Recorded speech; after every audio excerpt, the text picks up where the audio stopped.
आज जंतर मंतर के centre of attraction कौन है? सोनम वांगचुक।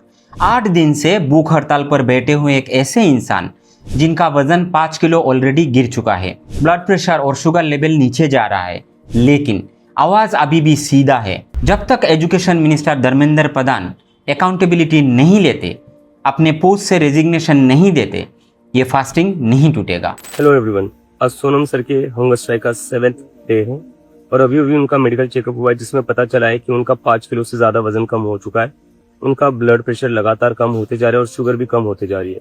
सो मेरी गवर्नमेंट से रिक्वेस्ट है, प्लीज आप लोग धर्मेंद्र प्रधान के अगेंस्ट एक्शन लीजिए।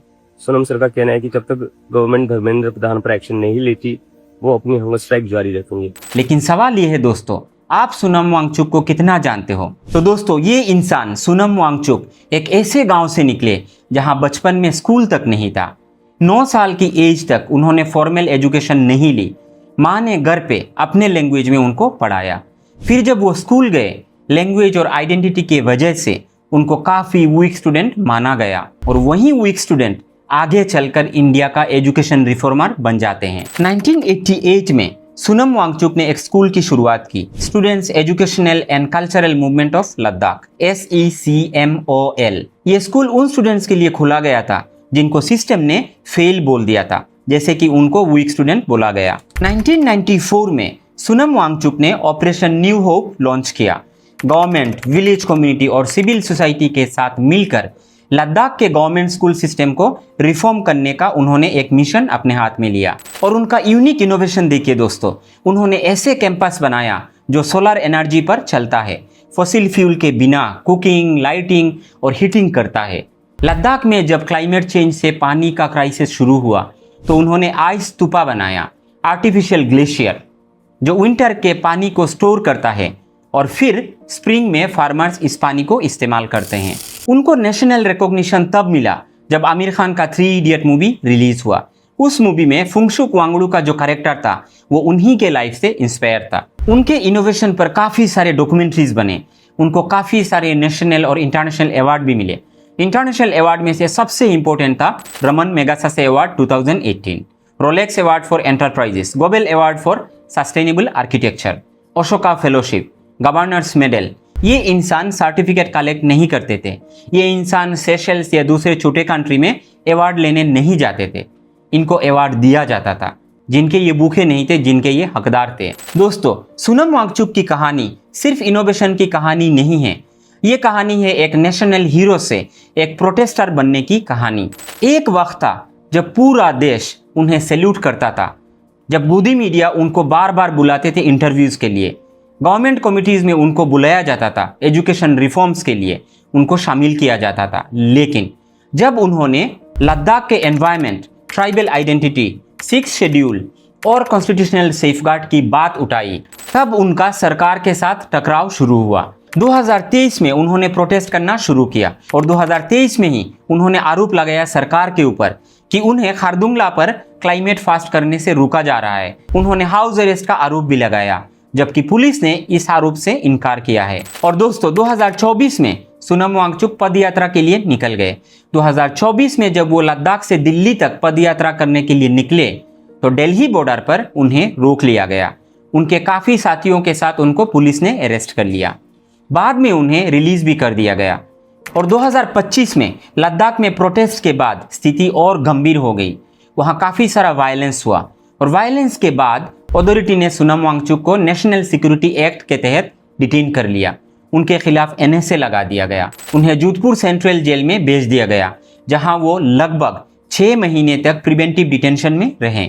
उनके फैमिली को भी सही से इन्फॉर्म किया नहीं गया। सरकार का कहना था कि सोनम वांगचुक की डिटेंशन पब्लिक ऑर्डर और नेशनल सिक्योरिटी के लिए बहुत ज़रूरी था। अब ये कब से हो गया कि एक गांधीवादी लीडर नेशनल सिक्योरिटी के लिए खतरा बन गया है? सोनम वांगचुक और उनके साथी ने, उनके जितने भी सपोर्टर थे, उन्होंने इस एक्शन को गलत बताया और कहा कि उन्होंने हमेशा पीसफुल प्रोटेस्ट की अपील की थी। उनकी पत्नी ने भी सुप्रीम कोर्ट का दरवाज़ा खटखटाया। मार्च 2026 में सेंटर ने उनके खिलाफ national security act detention revoke कर दिया और सोनम वांगचुक जोधपुर जेल से रिहा होते हैं। Sonam Wangchuk set to walk free. Government revokes detention of Sonam Wangchuk. the MHA revokes the NSA detention of Wangchuk. The government has come out to say committed to fostering peace in Ladakh. Wangchuk was in detention over Ladakh violence. Remember, this was a big story that had in fact caused a lot of unrest in the Ladakhi region itself. And the government has now decided to revoke the detention of Sonam Wangchuk with immediate effect by exercising the powers available under the National Security Act. This is what the Ministry of Home Affairs has come out to in fact report. The Ministry of Home Affairs has further said that the government remains committed to fostering an environment of peace, stability and mutual trust in Ladakh. तो दोस्तों, आज वही सोनम वांगचुक जंतर मंतर पर cockroach जनता party के दूसरे leaders और students के साथ भूख हड़ताल पर बैठे हुए हैं पिछले 8 दिन से। उनका कहना है अगर एजुकेशन सिस्टम में रिफॉर्म नहीं आता, अकाउंटेबिलिटी नहीं आती और education minister Dharmendra Pradhan resign नहीं देते तो हर साल स्टूडेंट्स का हाल यही होगा। हर साल पेपर लीक होता रहेगा, एग्जाम इरेगुलरिटीज होते रहेंगे और स्टूडेंट्स ये सब फेस करते रहेंगे जिनका कोई जिम्मेदारी नहीं लेगा। तो सोचिए दोस्तों, एक इंजीनियर, एक टीचर, एक इनोवेटर, एक मेगासा अवार्ड विनर, एक गांधीवादी नेता जिन्होंने लद्दाख के बच्चों की जिंदगी बदल दी, जिन्होंने आर्टिफिशियल ग्लेशियर बना दिया, जिन्होंने सोलर सिस्टम खड़ा कर दिया, वही इंसान आज जंतर मंतर पे फिर से भूख हड़ताल पर बैठे हुए हैं और कह रहे हैं मैं अपने लिए नहीं लड़ रहा हूं, मैं अपने लिए भूख हड़ताल नहीं कर रहा हूं, मैं आने वाले पीढ़ियों के लिए, आने वाले जेनरेशन के लिए यहां भूख हड़ताल पर बैठा हुआ हूं।